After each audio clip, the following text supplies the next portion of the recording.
guys, it's Quana with Her Real Review. I'm back again with another review, not a recap, but a non-spoiler review of The Handmaid's Tale, Season 4. It's here. We finally made it. It's been 2 years in the waiting, guys.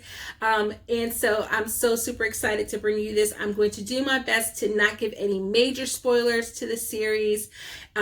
I have not seen the series. I did not get screeners, but I did watch the first 3 episodes. And so I'm going to give you my non-spoiler thoughts here, but then I'm going to go forward and I'm going to give you recaps of each and every episode. And so I hope you guys will come over and join me and stick around for those. If you would like to be a part of those weekly recaps, do me a favor and hit the subscribe button and make sure you click on the bell for notifications when I drop each week on Wednesday. All right, so let's go ahead and talk about it because I binge watched all 3 seasons in preparation for this. I'm so geeked out about it. Excuse me. And so there was a lot of things that I forgot, a lot of characters that I had forgotten their names, and that really helped me prepare for these 3 episodes because it has been a long time since we've gotten new Handmaid's Tale. So let's talk about it. I think this season is off to a solid showing. Nothing too outrageous, but episode 3 ends on a shocking moment, so be prepared for that.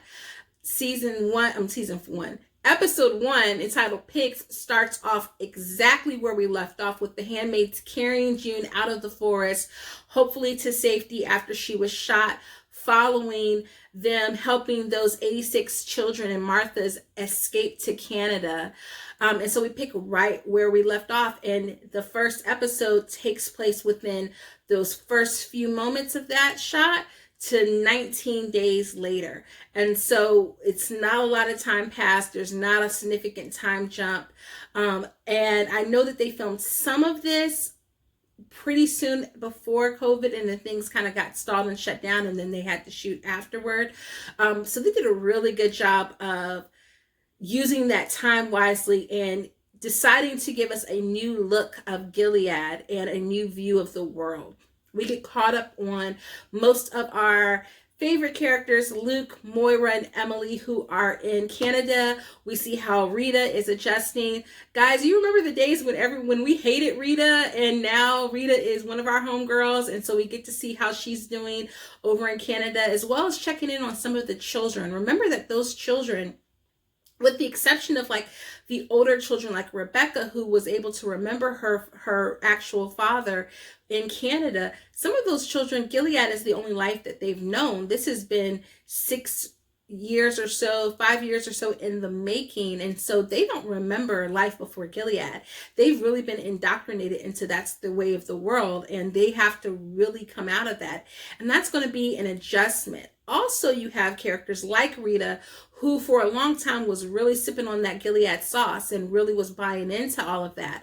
And so even as they have had to unlearn believing in Gilead because they've witnessed firsthand the atrocities of it all, there's still a lot of things that they have to unpack and uncover. And the theme of this season really seems to be about managing, not even managing is not the word, dealing with the trauma, overcoming the trauma, coming out of abuse, where the first 3 seasons just gave us a couple of instances of that with Moira and Emily. Now we're getting to see other glimpses into how other people, like wives, like Serena Joy, like Martha's, like children, how they deal with coming out of a world like Gilead. The look of this season is very interesting. It's very subdued. The colors are very muted, with the exception of a couple of times when we have our girls, June and Janine and Brianna and Alma and the other handmaids in their red. Other than that, most of the colors are mostly muted, because when we don't see them in that red, we're getting the blues of the wives, we're getting the grays, the greenish grays of the Marthas, and we're getting those black tones.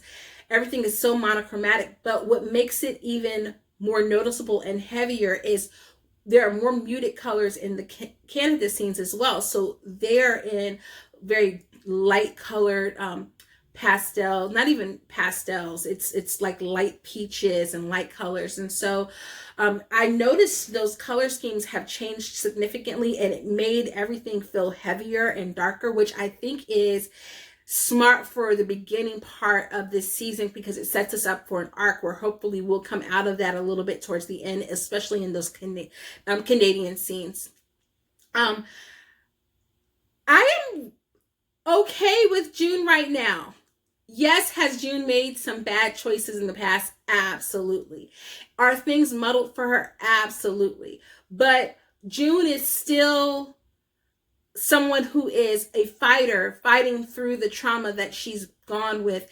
And I think with this season, we're going to see people blaming her for her choices, her having to own up to her choices. But I hope that what we're not going to do is, I don't want to go the Annalise Keating route from How to Get Away with Murder, where everyone blames her for everything and they don't witness and see that she herself is a major victim, and her only motivation at this point is her daughter.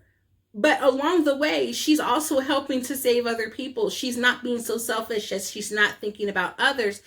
But sometimes her choices and her actions have dangerous consequences, deadly consequences, but that's also not her fault. She's not setting up the rules for this world. These rules are being established for her, and she has to act within them. We get caught up. We see Nick, who has been made a commander. If you recall from season 3, I had kind of forgotten that detail, that he had been made a commander, that he was going to the front. I still kind of thought he was still kind of just an eye, but he's actually commander. We see our good old Aunt Lydia, and we also get a chance to find out some of the repercussions of June killing Commander Stabler. His name is Winslow in the show, but I'm still going to call him Commander Stabler whenever he's brought up, from last season when she killed him at the Jezebel Hotel, or whatever it's called.